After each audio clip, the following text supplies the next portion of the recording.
Where the murder happened was in the bedroom, which is the very last room of the house. So my own personal belief is that she knew the person, because why else would you kill her? Why go to the extreme of murdering the person unless they can identify you?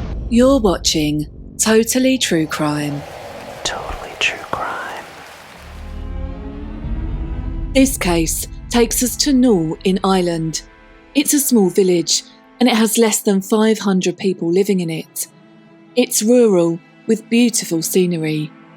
The type of place where crime is almost unheard of. In 2004, one of the residents in the village was a man called Joe O'Reilly. He lived there with his wife Rachel and their 2 sons, who were just 2 and 4 years old.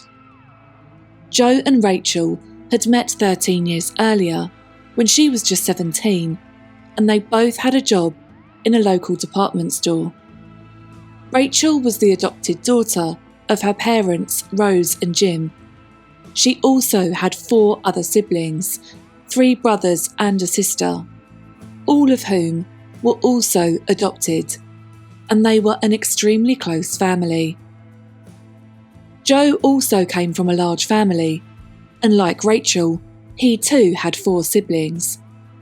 But his dad had left the family to move to England when Joe was just 3 years old, leaving his mother to raise the children alone.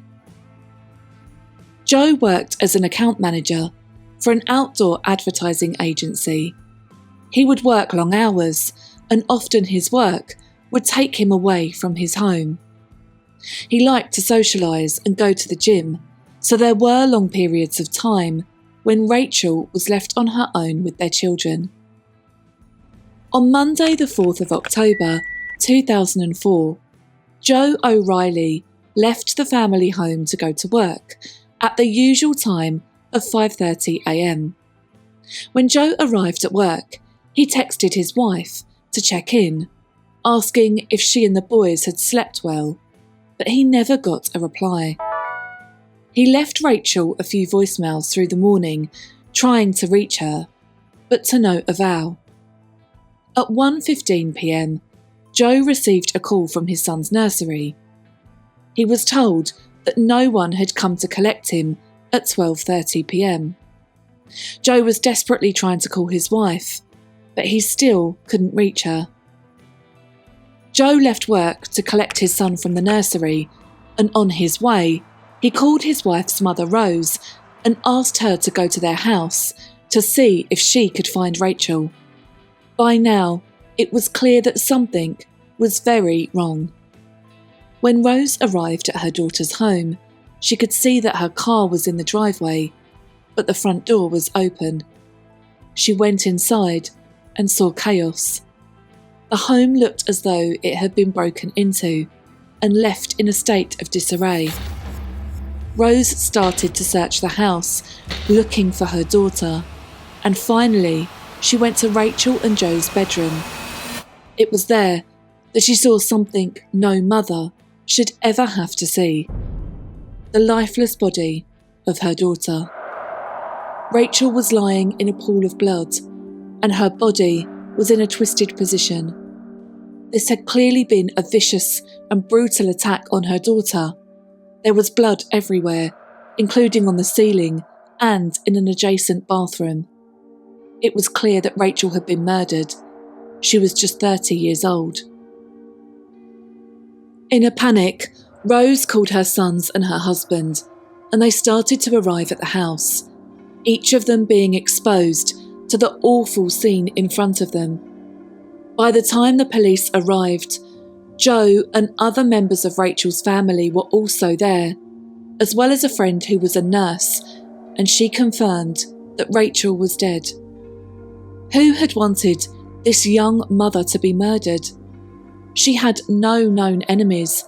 She was well liked and so loved by her family and her community. The police started to take statements from those closest to Rachel. Joe told the police that he had an alibi, and he also told them that he had touched Rachel's body and areas around her when he arrived on the scene. A crime scene team came in to collect as much evidence as they could to try to identify her killer. Her family now had to come to terms with the loss of Rachel, including her 2 young sons who had doted on their mother, a mother that they would never see again. An investigation into Rachel's murder was launched. Initially, it looked as though it could have been a burglary that had gone horribly wrong. But there were large quantities of cash in their house, and only a few items had been taken, including a few pieces of jewellery and a camera. But the police found those items in a carrier bag. They'd been dumped less than a mile away from the home, in some woodland. If this had been a robbery, why would they have left over €1,000 in cash in the house, but take other items that they would later dump? It didn't make any sense. Rachel's injuries were catastrophic. Part of her skull had been exposed in this vicious attack, an attack that was starting to look like it was very personal. Her injuries indicated that she was attacked from behind. The police couldn't find a murder weapon on the scene, which meant that whoever had killed Rachel must have taken it with them. But the post-mortem determined that it was a blunt, heavy object that had killed Rachel. The police realised that one of the items Joe had said was missing from their house was a likely contender for the murder weapon, an iron dumbbell. This would have meant that the person who killed Rachel hadn't brought a murder weapon in from outside of the home. It was starting to look like an inside job. Meanwhile, investigators were trying to corroborate Joe's alibi. He said that on the morning of the 4th of October, he'd gone to the gym before work and then arrived at his office. He was seen leaving his office on CCTV just after 8 a.m. He told the police that he had needed to go to a local bus depot to check that the posters that his advertising company had on the side of the buses were on and correct. This was a normal part of Joe's job, though it soon transpired that nobody who worked at the bus company had actually seen him at the depot. Joe told the police that he had been with his co-worker, a man called Derek Kearney, and Derek confirmed this to be the case. As the police continued to question Joe, they discovered that he'd been having an affair. He'd been having a sexual relationship with a woman called Nikki Pelly. But Joe told investigators that the affair was over, and Nikki confirmed this too. But Joe admitted that he and Rachel had had a big argument the night before she was murdered, and that he had slept in the spare room. This caused the police to be even more suspicious of Joe, and they obtained a search warrant to look at his office, where they seized his computer. It was there that they recovered a series of deleted emails. Joe had been emailing his sister, telling her how much he hated his wife, how he hated the way she was raising their children, and that he found her repulsive. Joe's behaviour got even stranger in the aftermath of his wife's death. He told her parents that he had managed to get the keys for their home back from the police and invited Rachel's parents into the home. When they arrived, he reenacted what he thought happened to his wife. In an insensitive and theatrical performance, he acted out the part of Rachel, laying on the bed and gurgling. Her dad, Jim, was so upset that he was physically sick. The police discovered that shortly before Rachel had died, an anonymous tip had come into social services accusing her of being rough with her children, but there was no evidence to support this. Rachel's funeral showed just how loved she was. People who loved her wrote her letters, which were then placed inside her coffin. Joe was left alone with the coffin at the end of the service to say his final goodbye. But the undertaker told the police that as soon as the rest of the mourners were out of sight, he told him he could, quote, put a lid on it now. Why would Joe talk about the coffin that contained the body of his wife and the mother of their children in such a callous and cold way. But this is where things took a very strange turn. Joe started to make television appearances. He would appeal for information, saying that he believed the killer was at large and would strike again. He'd offer journalists the chance to see the bedroom where Rachel was murdered, and he would act out the twisted reenactment for them, just as he had done for Rachel's parents.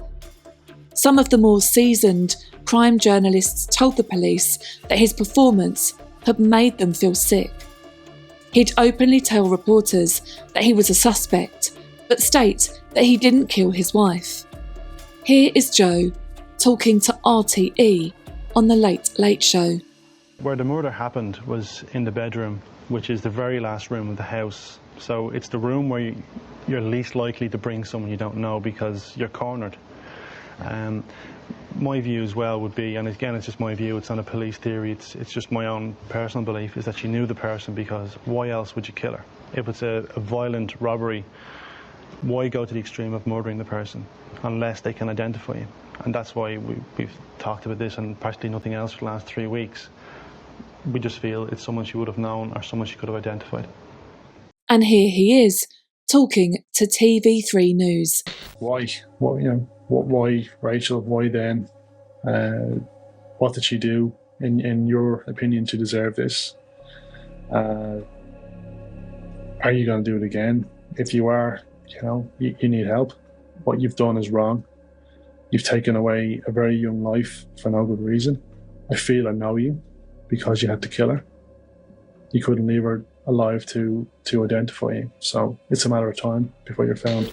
On both television appearances, Joe sat next to Rose and Jim, Rachel's parents. But straight after those appearances, he didn't choose to be with them or his 2 small children who were grieving for their mother. Instead, he went to Nikki Pelly's house, the woman he'd been having an affair with.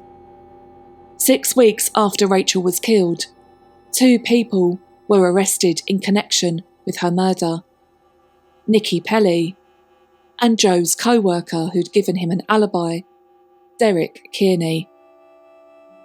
Both were arrested for withholding information in the case.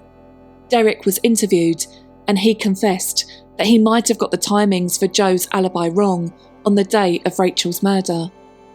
After more questioning, he confessed that he'd lied about being with Joe at the bus depot, and he admitted that he had just spoken to him on the phone. He said that he knew about Joe's affair with Nikki and that he would often cover for him. Nikki admitted to the police that they were still having a sexual relationship. In fact, it was more than that. It was a serious love affair, and they wanted to be together. Both Derek and Nikki were released without charge, and 2 days later, Joe O'Reilly was arrested. But the police could not find any forensic evidence to link him to his wife's murder. The murder weapon was still missing, so they had no choice but to let Joe go. He had commented no comment to every question in his interrogation. By now, Rachel's family were convinced that Joe had killed their daughter. They had an idea. They wanted to exhume Rachel's body to retrieve the letter that Joe had written to his wife and placed into her coffin. They wondered if it contained a confession or anything that could link him to her death. Their request was granted, and the police retrieved the letter in March 2005. Joe's letter was 5 pages long.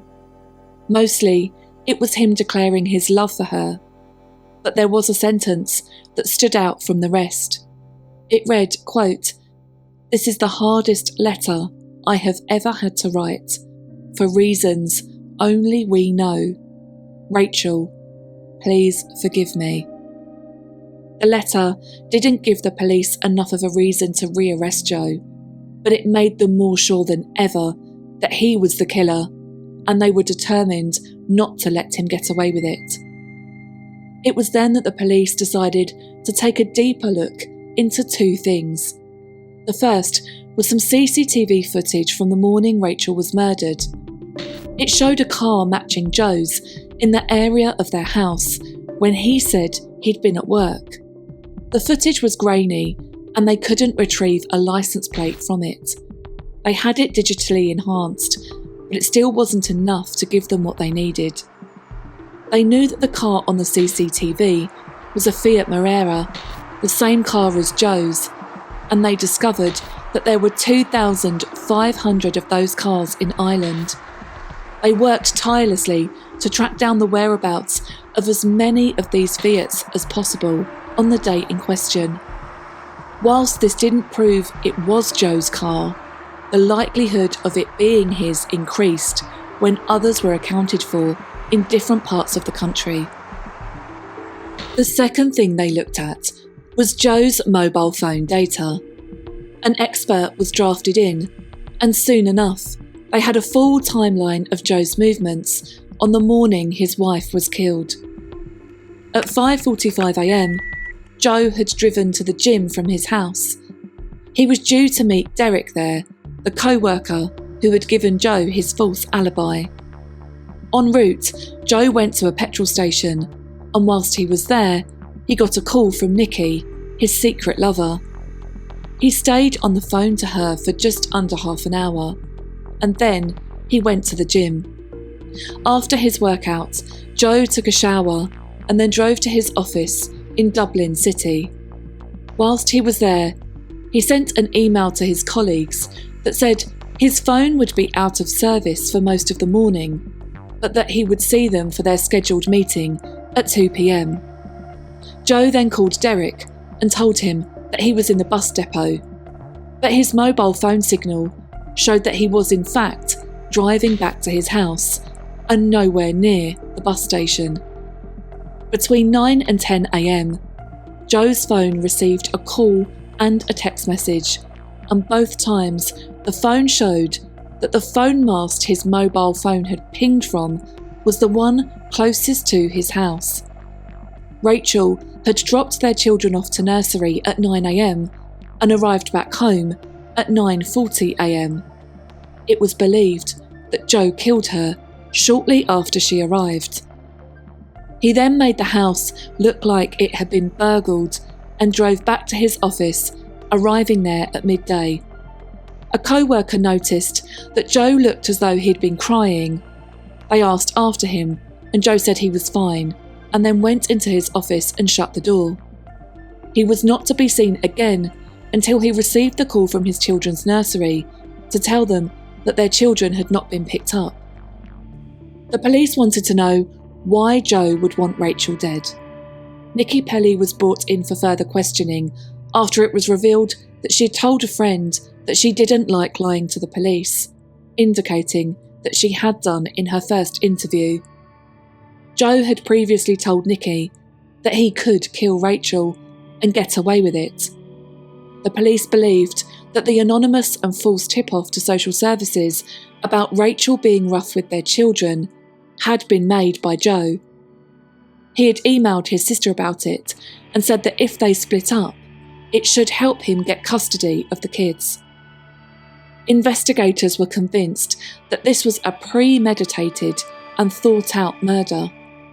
The police arrested Joe again, but incredibly, despite all their evidence, they still didn't think they had a strong enough case to get a conviction, and they let him go. But the investigators never gave up, and they continued to work on Joe's mobile phone data. They managed to get a tight timeline to prove that he was home when Rachel was killed, and eventually, 2 years after her murder, in October 2006, the police arrested Joe O'Reilly for the murder of his wife Rachel. The motive was clear. He wanted her out of the picture so he could be with Nikki and have full custody of their 2 boys. Joe's trial started in June 2007. Incredibly, in court, it was revealed that it had been Joe's mother who had called social services, something that stunned everyone, because everyone who knew Rachel knew that she was an excellent and loving mother, and she would never have hurt her sons. Rachel's mother told the court that the first thing Joe said when he arrived on the scene was, "Jesus, Rachel, what have you done?" Her injuries were so severe that it was obvious this was something that she hadn't done to herself. They thought he was trying to make it look like she'd inflicted pain upon herself, maybe even to have died by suicide. The trial was made up purely of circumstantial evidence, and despite several attempts, the police hadn't managed to find any forensic evidence linking Joe to the murder. The case had the nation gripped, and each day the court was packed full of spectators.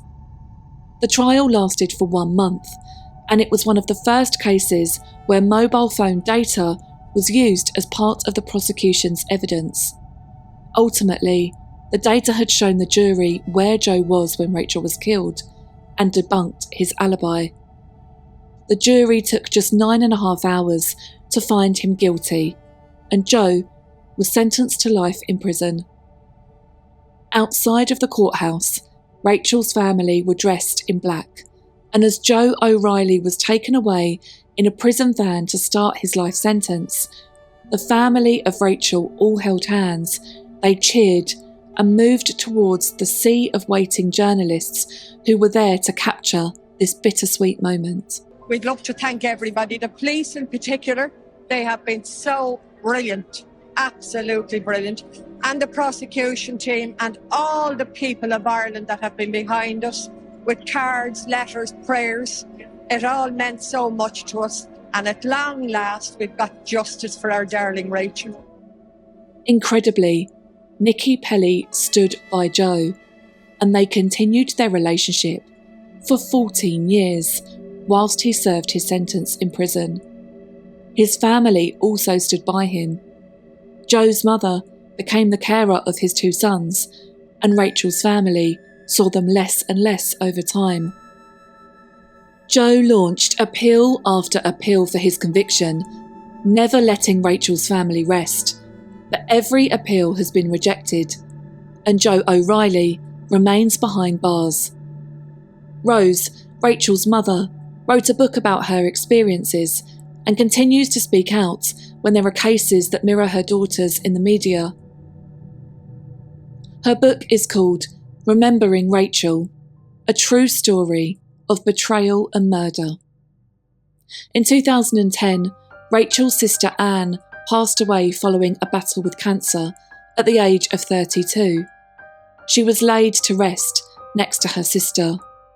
Jim, Rachel's father, died suddenly in 2024. Rose has vowed to continue to fight to keep her daughter's killer behind bars until she has no fight left. Thank you for watching. If you found this video interesting, please subscribe for more weekly videos like this. You've been watching Totally True Crime.